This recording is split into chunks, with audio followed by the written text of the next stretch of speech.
দর্শক, রমজানের সবজির দাম কম থাকলেও ঈদের পরে কিছুটা ঊর্ধ্বমুখী। এই মুহূর্তে আমরা সবজি বাজারের দরদামের খবর জানবো। আমাদের সঙ্গে জয়পুরহাট থেকে সরাসরি যোগ দিচ্ছেন সহকর্মী হারুনুর রশিদ। হারুন, জানাবেন। সাদিয়া, জয়পুরহাটের হাট বাজারগুলোতে সবজির যে দাম ঊর্ধ্বমুখী হলো, কিন্তু আলুর কোনো দাম নেই। এখানে আলু নিয়ে কিন্তু কৃষকরা বিপাকে পড়েছেন। আজকে বাজারে বেগুন বিক্রি হচ্ছে 50 টাকা কেজি, করলা 60 টাকা কেজি, পটল 60 টাকা কেজি, টমেটো বিক্রি হচ্ছে 20 টাকা কেজি দরে, আপনার কাঁচামরিচ 50 টাকা কেজি এবং বরবটি সেটি বিক্রি হচ্ছে 60 টাকা কেজি দরে, মিষ্টি কুমড়া 10 টাকা কেজি। তবে আলুর দাম কমে গিয়ে সেই আলু আগে যেটা ছিল 10 টাকা 15 টাকা, সেখান থেকে কিন্তু আরও কেজি প্রতি 2 টাকা বা 2.5 টাকা কমে এসেছে। কিন্তু এরপরও কিন্তু কৃষকরা যেটা বলছেন, তারা বাজারে আলু নিয়ে এসে কিন্তু তারা যে পাইকার না থাকে কিন্তু সেই দামেও তারা বিক্রি করতে পারছেন না। অনেক সময় তারা বাকিতে বিক্রি করছেন।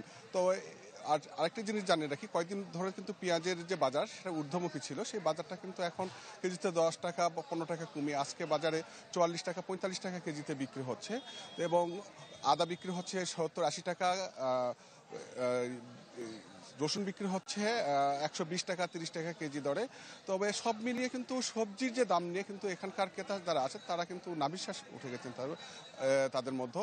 এখানে যে মুরগি বিক্রি হচ্ছে আজকে 150, ব্রয়লার মুরগি 150 টাকা কেজি, সোনালী জাতের মুরগি 230 টাকা কেজি। মাছের বাজারও সহনীয় পর্যায়ে আছে।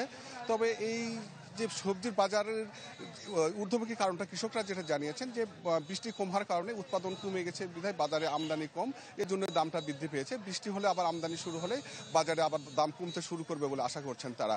তো এই ছিল জয়পুরহাটের সবজির বাজারের সর্বশেষ খবর। সাদিয়া। হারুন, ধন্যবাদ আপনাকে। জয়পুরহাট থেকে সরাসরি যোগ দিয়েছিলেন সহকর্মী হারুনুর রশিদ। লিলি হালাল বিউটি সোপ, বিএসটিআই কর্তৃক সনদপ্রাপ্ত দেশের প্রথম হালাল বিউটি সোপ, দীপ্তিময় উজ্জ্বল ত্বকের জন্য।